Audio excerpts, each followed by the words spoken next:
Good morning and welcome to First Local Mornings. It's Friday. You have made it to the end of the week. And again, you know, I was commenting yesterday, it's always the short weeks that seem so long. Anyway, we made it. Here we are. You know, we've got a pretty jam-packed agenda. So we do have two provincial advisories. Some ministry officials will be speaking. Interestingly, it's two separate advisories, and they're both speaking about the same thing. Premier Ford is to provide an update on Ontario's enhanced COVID-19 vaccine certificate, as well as the vaccination or the verification app. And then the Ministry of Health and some other ministerial people, there's a word, ministerial. Anyway, they will be providing a briefing regarding the implementation of Ontario's enhanced COVID-19 vaccine certificate and verification app. So there you have it. The first of the two will be this morning at 9:30. The second will be at 11, and as information becomes available, we will, of course, post it to our website. So anything that comes out of that you need to know will be posted to SiouxOnline.com. All right, on to some local updates. Yesterday, traffic was slowed shortly after 4 p.m. as emergency services rushed to a location in the West Ends, as per some reports of a motor vehicle collision. So upon arrival just west of 2nd Line and Cooper Street, they did encounter a two-vehicle MVC Dan has here. I'm going to assume that's motor vehicle collision. From observations, it did appear as though one vehicle may have T-boned, so you know when it drives actively into the side of the vehicle. So one vehicle may have T-boned another while traveling in the area. Cause of the accident in this moment is unknown, as well as any injuries that may have resulted, also unknown. Paramedics were seen attending to at least one individual, and firefighters did work to make the roadways safe as quickly as possible. So Sault Police investigators could be seen taking photographs, as well as, you know, amassing any statements from any witnesses. So you are invited, as always, to stay with us, and we will continue to bring you updates on this story as well as others as they become available. In the interim, the information such as I have just related to you is available on the website. Whew, okay. Very quickly, because I know some of you will be dying to get to Craig to find out just how long we're going to be foggy and damp, but in the meantime there was an unplanned electrical outage in the West End yesterday. So there were about 651 customers who were affected by this loss. So they're indicating that it was from 2nd Line West to just west of Town Line, base line from Airport Road to Walls Road, Walls Road to Sunnyside Beach, as well as Prince Lake. So the PUC, when last we updated, we're investigating the cause of the outage. We're dispatching crews as necessary, and if you haven't already downloaded the PUC app, you may want to consider it, because they will be providing updates as to this unplanned outage through the app. You know, and this again is posted to our website. They do have some really great tips with regards to management of, you know, down power lines should you encounter them. So, yeah, go have a look and stay safe. In the meantime, Craig. It's Craig. Yes, Craig, right? Craig. Yes. Oh, I've been spelling it wrong all along. I'm so sorry. That's okay. All right. Update us, please. All right, I will update you. We have the fog right now. It is lifting. It's going to leave us with a sunny day today. It's slightly cooler, though, than the last couple of days, because let's face it, we have been spoiled the last 3 weeks with temperatures hovering around the 20-degree mark. We're going to see our temperatures dip this weekend, and this is the first wave of some cooler air coming in. It's going to feel probably a lot colder than it has been because, as I said, we have been spoiled. And temperatures only dipping to where we should be, but like I say, might feel a little cooler. Speaking of cooler, we are is it too early to talk about snow? because Yes. we're tracking a storm for next weekend that could give us our first look at winter. Right now, it looks like it's going to be falling more towards the north, but it looks like it's also going to hit the Sault as well. We're definitely going to be watching that because it's going to change things around here for quite a bit. But for today and for this weekend, not looking all that bad. We do have some rain coming in for later on tonight and into our weekend. Unfortunately, we'll take a look at the radar, show you where that rain is right now. It's pushing into southern Ontario. They're going to get a nice soaking rainfall today from this cold front, but we have another low pressure system just south of the Great Lakes that's going to be on its way up for most of our day today. So we're going to start off with some sun, and then the clouds are going to fill in, and then some showers are going to start to develop later on this evening. So this is your 12-hour forecast then for today. Basically what I just said. It's going to be sunny at first, clouds moving in. Temperature's not bad, 14 degrees to 16 degrees, so that's still slightly above where we should be at this time of year. For your evening, we're going to see those showers kind of come in. Anytime after 7 p.m. tonight, you can expect to see some showers. Those are going to last right through to your Saturday morning and then linger for your Saturday, but we'll get more into that on your 3-day forecast coming up. Right now, we're sending it right back to Heidi. Well, I want to be very specific in my feedback to you, Craig. No, I suppose it is not too early to talk about snow, too early to talk about Christmas, but I suppose being forewarned is forearmed. Out comes my windshield cover, and I will begin to tell you tales about my levels of satisfaction with that acquisition. Okay, so we're just going to move on because there's really nothing more to say about the weather. It's going to be gray for about the next 10 months, so we'll just make our own sunshine, and if that involves copious quantities of alcohol or watching whatever shows make you happy, do all of the things that make you happy. Make soup. Make lots of soup. Okay. All right. So there was a situation yesterday, actually, that played out. Yeah, there was. Shortly after 2:30, we were notified of a heavy police presence in the area of Old Garden River Road, just north of Second Line. So readers did provide details to our reporter, noting that Sault Police had 8 vehicles and multiple officers, we have video footage, with heavy weapons drawn. So a local Algoma District School Board elementary school was actually put into lockdown. That must have been so scary for students and parents who were aware. And we did reach out, of course, to their the ADSB communications officer, Fran Walsh. She replied promptly.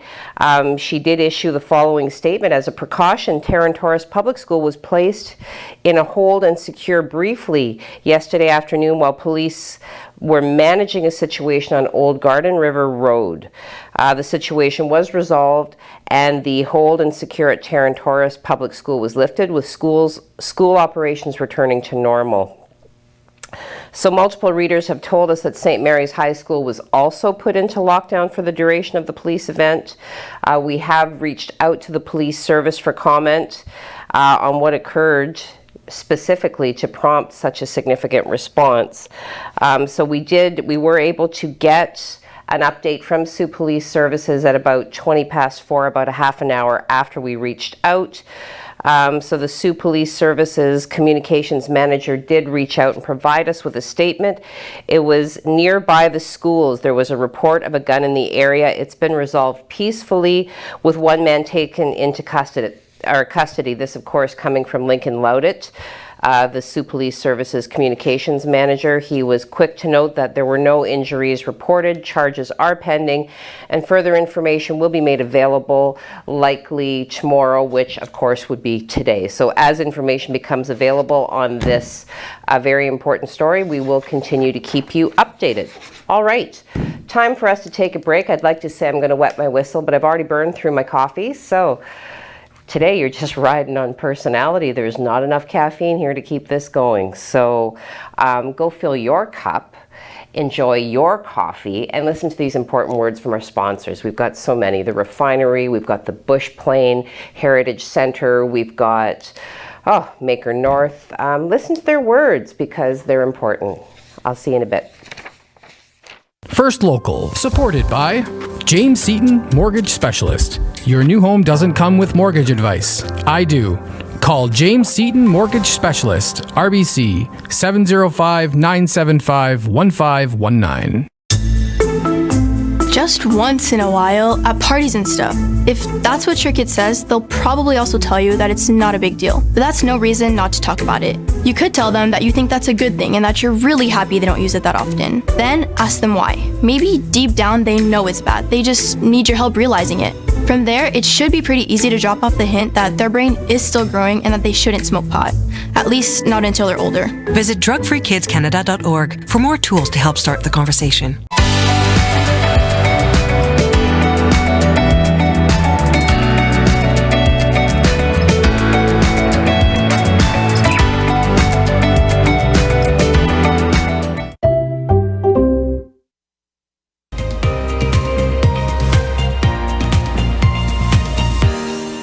Good morning and welcome back to First Local Mornings. I'm going to keep plugging away through our local stuff. We do have, there is an article, an important one in my opinion, that Dan has put together. Some of you may know that he did take a little bit of time off in and around the Thanksgiving holiday. However, news does not wait. And Dan began following a story in his hometown of Fergus, which is also playing out locally, but it continues to be a prevalent issue. It has to do with bullying. There has been recently at Superior Heights, along with Centre Wellington District High School in Fergus. So, you know, bullying, as Dan identifies accurately in the article, is not a new phenomenon. It's something that many people have dealt with, both as a child, as a parent of a child. It is an unfortunate occurrence, and it must be noted as one that is particularly difficult to manage. As usual, Dan has done a great job of amassing information on both sides of the debate. Not that there really is a debate, only multiple interested parties working together to try and get to some sort of a collaborative solution. So I encourage you to go and have a look. As I said, again, it's a very big story. The incident that did recently play out at Superior Heights and Centre Wellington, because it involves minors, there's very limited details that we can offer you, but we do have, again, a lot of opinions. We have some statistics to present to you. For example, according to safecanada.ca, 47% of parents in Canada have reported having at least one child being bullied in educational environments and or elsewhere. That's a pretty startling number, in my opinion. My kids have both experienced it, and we had to find a way to parent through that. Yeah, and it becomes compounded when you have other kids witnessing these events, and sometimes they choose to kind of make a stand and get involved, and then the situation escalates accordingly. So please do go give it a read. We do have some great information put together. Some of the people who were willing to give statements have also offered up what they feel would be some workable solutions. In this moment, we can all agree, I'm sure, that again, bullying is not a new challenge. It is one, however, that we must continue to navigate and hopefully find a way to address it in an efficient and expedited manner. Okay. Now, in your driving in the upcoming weekends, you may see some people in military garb walking about. So this will be specific to the weekend of October 23rd and 24th.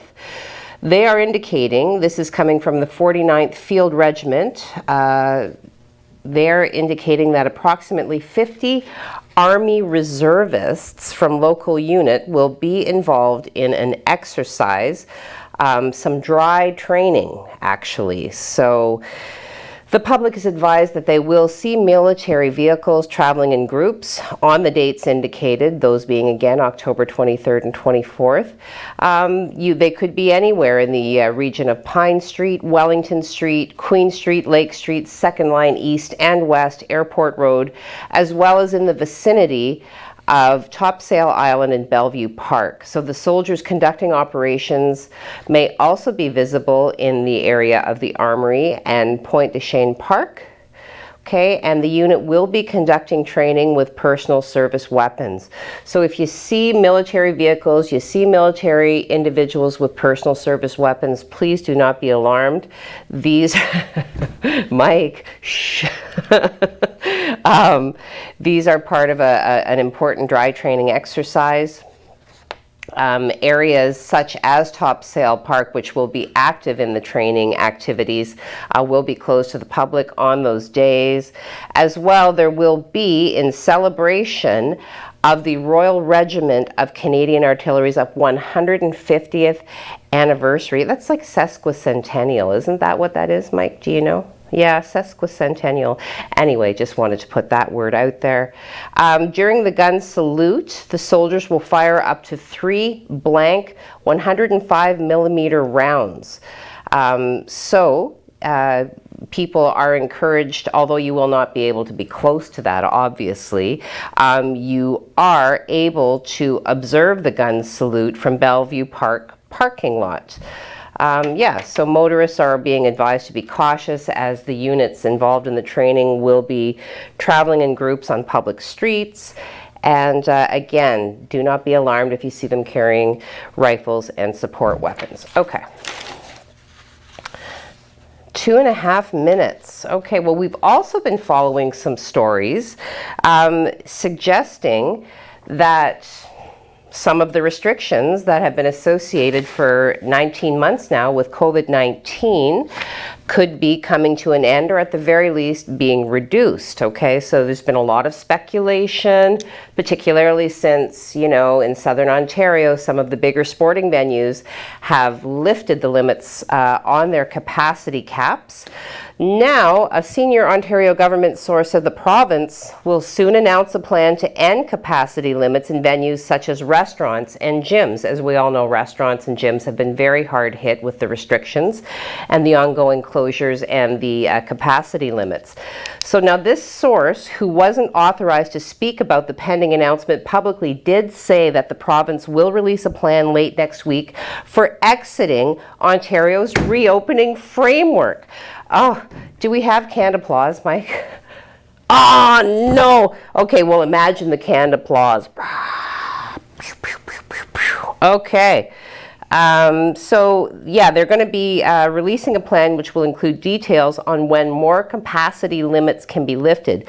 Business groups once again have been expressing their frustration and anger since the government announced late last week that it was lifting capacity limits for some settings that require proof of vaccination, but not for others. So, cinemas, theaters, concert venues, meeting and event spaces, spectator sports venues were allowed to open with 100% capacity as of Saturday, and physical distancing mostly no longer being required. So the Canadian Federation of Independent Business and the Ontario Chamber of Commerce said they didn't understand why capacity limits could be lifted on those large venues, but not on small businesses such as restaurants and fitness studios. So the CFIB says small business owners were wondering, for example, and to be specific, why the Toronto Maple Leafs and the Ottawa Senators can pack it in at full capacity, but a bowling alley can't open to more than half of its lanes. Very, very good questions. All right, I'm going to leave you with those questions for a moment while we take in a few more words from our sponsors. Come on back. First Local, supported by Rick Mooney, sales representative for Street City Realty. Sold, the sign you want, Rick the realtor you need. Every day, people in crisis need someone to answer their call for help, to let them know they're not alone. Whenever people need someone, the Canadian Red Cross is there, on the phone lines and the front lines, around the world and here at home. But none of it would be possible without people just like you. No matter who you are, you have something to give. You can be that someone with the Canadian Red Cross. Learn more at redcross.ca/someone. First Local, supported by Tammy Ovey. Are you looking for an agent who confidently knows the culture and community of Sault Ste. Marie? Call Tammy Ovey, 705-971-0171. Rollers Bocce is now open, located downstairs at the Marconi. If you're new to bocce or love the game, Rollers is the place for you. Grab your friends and family and let the good times roll. Book your court today at rollersbocce.ca.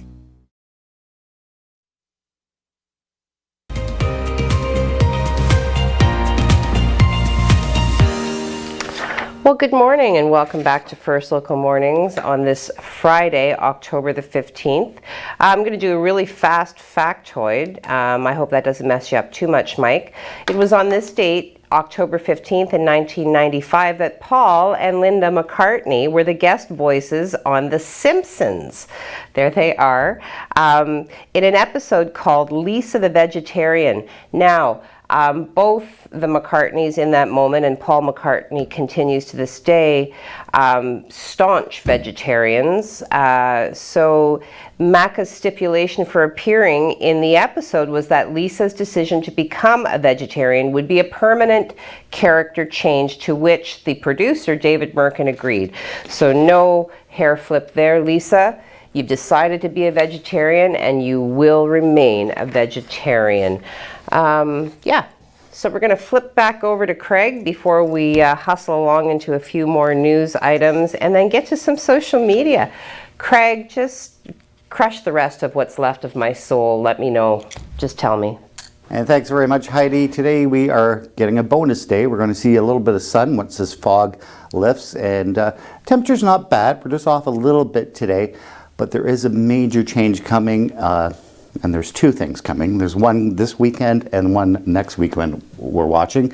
This is what we look like today. So here's a cold front right here. Most of this activity is going to push into southern Ontario, but this same front is going to affect us as more is going to come up this way tonight, producing some showers early this evening and then some light showers for the overnight. As far as the radar goes, we'll show you just where that precipitation is right now. It's sliding into southern Ontario. We're going to have a nice, beautiful day today. Temperatures just a little bit off from the last couple of days where we were seeing 20-degree temperatures. Today, we're around the 14 to 16-degree mark. We'll take a look at your temperatures for today. So 14 to 16 here in Sault, 13 in Wawa, 17 in Timmins, and 17 in Wawa or Sudbury, and 12 degrees in Thunder Bay.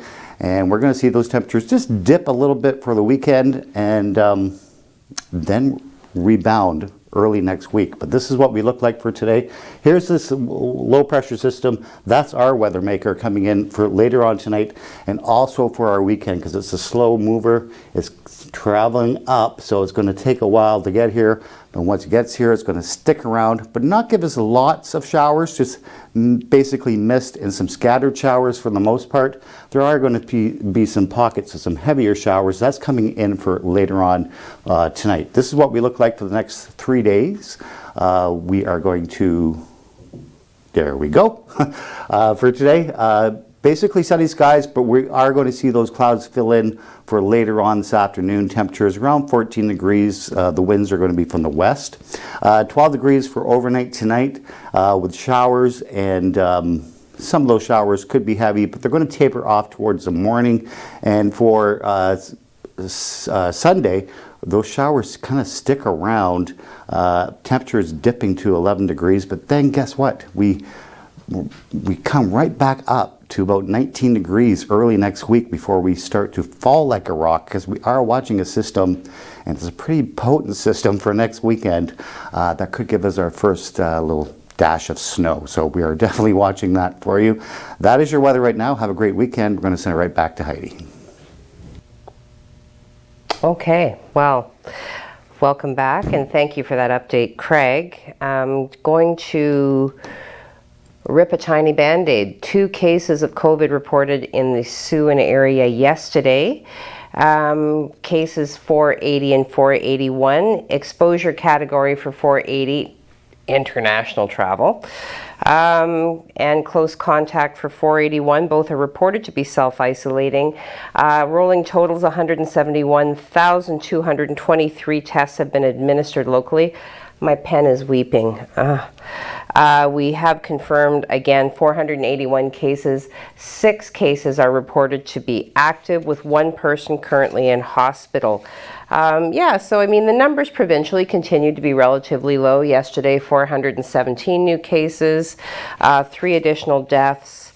I don't like to really go into who was vaccinated and who was not vaccinated, simply because they will include those who have an unknown vaccination status, and to me that just skews the numbers. So yes, these articles all do get posted to the website, so if you want to know what they've indicated with regards to other numbers, please do go ahead and take a look at that.